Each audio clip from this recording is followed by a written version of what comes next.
Les drogués du jardin des Halles à Paris ont donc été évacués. Les riverains à bout vont pouvoir souffler en tout cas quelque temps. Déjà, on part sur place retrouver Caroline Baudry. Bonjour Caroline. L'opération Bonjour. de police est terminée. Oui, depuis 1 heure environ, une centaine de personnes toxicomanes ont été évacuées par les forces de l'ordre. Ils étaient installés ici, rue Riquet, sur le trottoir, dans des tentes, des abris de fortune, le long du grillage d'un jardin public. Ils ont été placés dans des bus, 6 environ, direction Place Auguste Baron, porte de la Villette. Un secteur sans riverains aux abords immédiats, a indiqué la préfecture dans un communiqué. De l'eau et des sanitaires devraient être mis à disposition par la mairie de Paris, qui dénonce de son côté le manque de concertation. Des élus du 19e arrondissement racontent ici avoir été informés 15 minutes seulement avant le début de l'évacuation.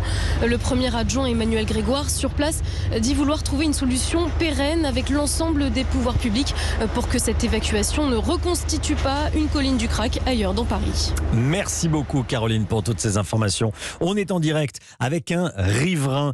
Staline Crack, c'est votre pseudonyme. Bonjour monsieur, merci d'être en direct avec nous sur Europe 1. Bonjour, merci à vous pour l'invitation. Je disais qu'il y a un instant que les habitants allaient pouvoir souffler quelque temps. Est-ce que c'est ça la réalité ? La réalité, nous on a été habitués à plusieurs évacuations déjà, que ce soit à Stalingrad ou à Eole. Nous on attend de voir, on est un peu comme Saint-Thomas là. Effectivement ce matin il y a eu une grosse évacuation qui a été décidée a priori hier soir. Effectivement les services de la mairie ont été prévenus assez tardivement. C'est une bonne chose cette évacuation parce qu'il y a eu 70 jours en présentiel de ce campement un peu sédentaire sur le pont Riquet qui a fait vivre un enfer à tout le quartier.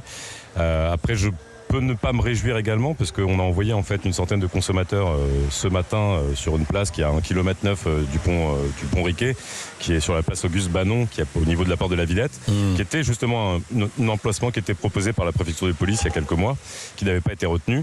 Mais en fait, il n'y a pas d'association. Les associations ont été prévenues tardivement. Donc, est-ce que ces gens, et moi qui suis un peu proche aussi des consommateurs, m'ont tous dit qu'ils allaient revenir ce soir ou demain. Donc, on attend de voir. Vous attendez de voir. Décrivez-nous votre réalité. On dit que les riverains sont à bout, qu'ils sont excédés. Quelle est votre vie quotidienne dans ce quartier ? La vie quotidienne, c'est-à-dire beaucoup de personnes n'ont plus d'empathie. C'est-à-dire qu'on voit une masse de gens, on fait plus la différence entre des consommateurs en détresse et des dealers. On voit une masse en fait de crackers, comme on les surnomme ici. Le quotidien, il est un peu violent parce qu'on sort, on se fait agresser.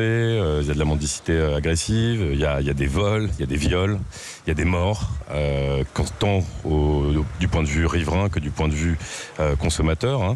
Nous on est habitués à ça en fait, on vit là-dedans, on vit en plein Paris en 2021 et c'est ça qui est un peu choquant. Qu'est-ce qu'on pourrait faire pour qu'ils ne reviennent pas ? Écoutez, pour qu'ils ne reviennent pas, c'est un peu le serpent qui se mord la queue parce que ça on est habitué depuis maintenant 2 ans à voir en fait cette espèce de patate chaude que tout le monde se refile, on déplace le problème à chaque fois. Là par exemple on a encore déplacé le problème, je vous dis c'est à 1,9 km. Ouais. Là, depuis ce matin il y a beaucoup de gens qui viennent, qui n'étaient pas là ce matin pour l'évacuation et qui sont un peu perdus, qui ne savent pas où aller. Les policiers les envoient à pied sur la place Auguste Banon, mais pour les consommateurs par exemple, eux ils nous disent que la meilleure façon d'arrêter le crack, c'est en fait de les éloigner de Paris. C'est-à-dire de les envoyer en région ? En région, après effectivement, c'est un peu une patate chaude encore, c'est-à-dire que personne ne voudrait récupérer ça, j'imagine, dans les régions ou les départements avoisinant Paris.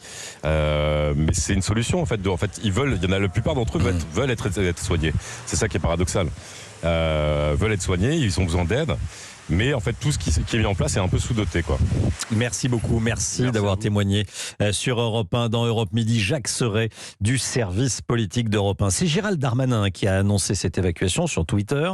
La maire de Paris la réclamait et renvoyait régulièrement la responsabilité de cette situation chaotique vers le préfet de police. Jacques, cette évacuation, très bien, mais ça ne règle pas fondamentalement le problème, on vient de le voir. Non, ça le déplace tout simplement. Rien n'est réglé, tout est mis de côté et visiblement sans concertation entre l'État d'un côté et la mairie de Paris de l'autre.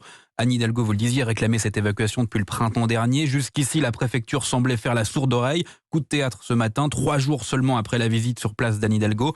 Et l'ordre vient du ministre de l'Intérieur. La situation est grave et ne pouvait plus durer, explique Gérald Darmanin. Une action express de Beauvau pour ne pas laisser de champ à celle qui est désormais en campagne pour la présidentielle. C'est ce qui se joue finalement en amont de cette situation, alors que le problème dure depuis des mois. Alors le préfet de police est conscient que cette solution demeure temporaire. La mairie de Paris se dit, elle, soulagée, même si si elle regrette que la mise à l'abri ne soit pas organisée. Ce à quoi la préfecture rétorque que la mise en place de salles d'accueil incombe à la mairie. Bref, les querelles entre administrations sont toujours les mêmes, à la seule différence que c'est un nouveau quartier qui va devoir subir cette situation. Merci beaucoup Jacques, c'est un sujet dont on va continuer à parler évidemment.